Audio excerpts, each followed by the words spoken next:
2026 budget. Okay brother, ಇದಕ್ಕೆ source ಎಲ್ಲಿಂದ ಬರುತ್ತೆ? ಸೊ ಬ್ರದರ್, ಬಜೆಟ್ ಗೊತ್ತು, ಬಟ್ ಯಾವ ಥರ ಅದು ಸೋರ್ಸ್ ಎಲ್ಲ ಎಲ್ಲಿಂದ ಬರುತ್ತೆ ಅಂತ ಒಂದು ಸ್ವಲ್ಪ ಹೇಳ್ತೀರಾ? ಸೊ ಖಂಡಿತ ನೋಡಿ, ಟೋಟಲ್ 2026 ಬಜೆಟ್ ಎಷ್ಟಂದರೆ 53.47 ಲ್ಯಾಕ್ ಕ್ರೋರ್. ಓಕೆ ಬ್ರದರ್, ಇದು ಎಲ್ಲೆಲ್ಲಿಂದ ಯಾವ ಸೋರ್ಸಿಂದ ಬಂದಿದೆ ಅಂತ ನೋಡೋದೇ ಆದರೆ, first money come from 24% from borrowing loans. Borrowing loans is nothing but ನಾವು ಲೋನ್ ತಗೊಂಡಿದ್ದೀವಿ, ಓಕೆನಾ? ಬೇರೆ ದೇಶದಿಂದ ಇರ್ಬೋದು ಆ್ಯಂಡ್ IMF ಇಂದ ಇರ್ಬೋದು, ಬೇರೆ ಬೇರೆ ಕಂಟ್ರಿಯಿಂದ ನಾವು ಲೋನ್ ತಗೊಂಡಿದ್ದೀವಿ. ಸೊ ಅದಕ್ಕೋಸ್ಕರ. Second one is income tax. ಎಷ್ಟು ಪರ್ಸೆಂಟ್ ಬ್ರದರ್ ಅಂತ ಕೇಳಿದರೆ 21%. ಓಕೆನಾ? ಇದು ದೊಡ್ಡ ವ್ಯಕ್ತಿಗಳು ಪೇ ಮಾಡೋದು ಇನ್ಕಮ್ ಟ್ಯಾಕ್ಸ್, ಓಕೆನಾ? ಸೊ ಟ್ಯಾಕ್ಸ್ ಸ್ಕೇಲೆಬಲ್ ಟೇಬಲ್ ಗೊತ್ತು ಅಂತ ಅನ್ಕೋತೀನಿ. ನೆಕ್ಸ್ಟು ಥರ್ಡ್ ಸೋರ್ಸ್ ಯಾವುದು ಬ್ರದರ್ ಅಂತ ಕೇಳಿದರೆ ಕಾರ್ಪೊರೇಟ್ ಟ್ಯಾಕ್ಸ್. ಎಷ್ಟು ಪರ್ಸೆಂಟು? 18%. ಓಕೆ, 18% ಅಂದರೆ 100 ರೂಪಾಯಿಲಿ 18 ರೂಪಾಯಿ ಕಾರ್ಪೊರೇಟ್ ಟ್ಯಾಕ್ಸಿನ ಬಂದಿದೆ.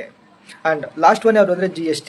ಓಕೆ, GST ಅಂದರೆ ಏನು brother? Goods and service tax. Okay, so ಇದರಿಂದ 18% ಅಲ್ಲ 15% ಬಂದಿದೆ. ಓಕೆ, ಸೊ ಇವೆಲ್ಲದಿಂದ ಸೇರಿ ಈ ವರ್ಷ 53.47 ಲ್ಯಾಕ್ ಕ್ರೋರ್ ಬಜೆಟ್ ಮಂಡನೆ ಆಗಿದೆ. Okay, this is small information regarding budget of 26. Okay, thank you guys.